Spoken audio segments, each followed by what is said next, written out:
পাশে আস্তানা আমার ভাই কবরে রুবেল কেন বাইরে ভাইয়ের কিছু হলে আমার ভাইয়ের রক্ত ঝরে প্রশাসন কি করে?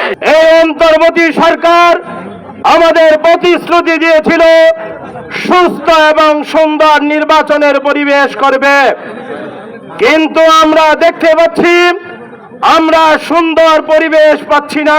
এই প্রশাসন দিয়ে আমরা কি করব? এই প্রশাসন আমাদের দরকার নাই। আমি মনে করি কোনো প্রয়োজন নাই। এদেরকে চুরি পরায়া শাড়ি পরায়া রাস্তায় নামাই দেন, তাহলে এদের উচিত শিক্ষা হবে। আপনি দেখেন কালকে আমার ভাইকে জানাজায় পড়ে আসছি, আজকে এখানে আমরা এখন পর্যন্ত প্রশাসনের কোনো পদক্ষেপ নাই সন্ত্রাসীদেরকে গ্রেপ্তার করার, শাস্তির আওতায় আনার। আমি মনে করি গত 4 তারিখে যেভাবে সন্ত্রাসীদের বিদায় করছে শেরপুর থেকে, আবারও সময় আসছে আগামী 12 তারিখে সন্ত্রাসীদেরকে বিদায় করতে হবে শেরপুর থেকে। সংগ্রামী বন্ধুগণ, আপনারা ঐক্যবদ্ধ হন, আমাদের ব্যবস্থা আমাদেরকে নিতে হবে। সিভিল প্রশাসন স্পষ্ট ঘোষণা দিচ্ছি, যদি আপনারা এইভাবে নীরবতা পালন করেন, আপনারা আপনাদের দপ্তরে থাকবেন, ময়দান আমরা সামলাবো, ময়দান আমরা সামলাবো, সমানে সমানে লড়াই হবে।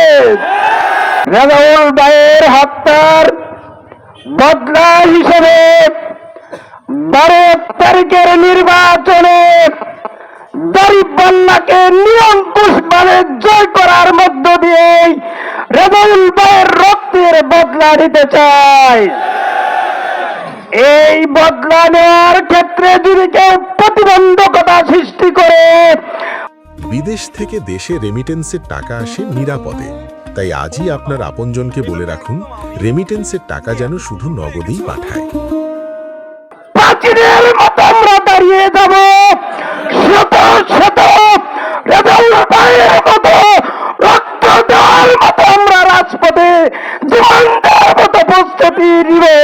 শেরপুরের অপমান জনতা সন্ত্রাসীদের বিদায় করার জন্য 12 তারিখ ব্যালট বিপ্লবের জন্য উদ্যোগ নিন।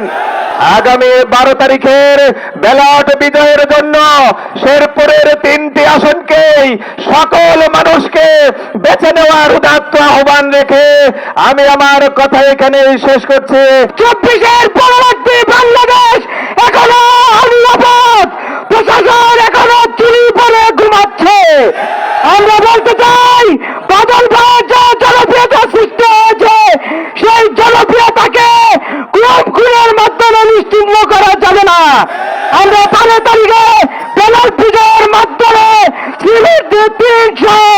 শেরপুর জেলার 3টি আসনকে বিজয়ী করবো ইনশাল্লাহ। এই 5 আগস্টের 2024-এর যে বিপ্লব সংগঠিত করেছি, যেভাবে প্রশাসন যদি দ্বিতীয়বার আর কোথাও এরকম দুর্বলতা প্রকাশ করে 5 আগস্টের বিপ্লবের পুনর্রূপ ফিরিয়ে আনবো ইনশাল্লাহ। আমি আপনাদেরকে অনুরোধ করতে চাই, কোন রাজনৈতিক দল যদি এই নির্বাচনকে বানচাল করার মাধ্যমে যদি এই দেশকে অন্য দেশের গণতন্ত্রগত রাজ্য বানানোর সুযোগ সৃষ্টি করে দেওয়ার চেষ্টা করে আরেকটা গণ বিপ্লবের মাধ্যমে তাদেরকেও প্রতিহত করবেন কিনা, কি বলেন? সাবধান করে দিতে চাই, যদি অতি দ্রুত রেজাউল ভাইয়ের খুনিদের বিচারের আওতায় না আনা হয়, আইনের আওতায় না আনা হয়, আপনাদেরকেও ক্ষমা করা হবে না। এই ডিসি অফিস, এই এসপি অফিস ঘেরাও করার মাধ্যমে আপনাদের প্রত্যাহার করা পর্যন্ত কর্মসূচি ঘোষণা করা হবে ইনশাল্লাহ। আমি আগামী দিনের এই সংগ্রামের সকলকে প্রস্তুত থাকার জন্য আহ্বান জানিয়ে আমি আমার কথা এখানে শেষ করছি। ওয়াখিরুদ দাওয়ানা আনিল হামদুলিল্লাহি রাব্বিল আলামিন। আসসালামু আলাইকুম ওয়া রাহমাতুল্লাহি ওয়া বারাকাতুহু।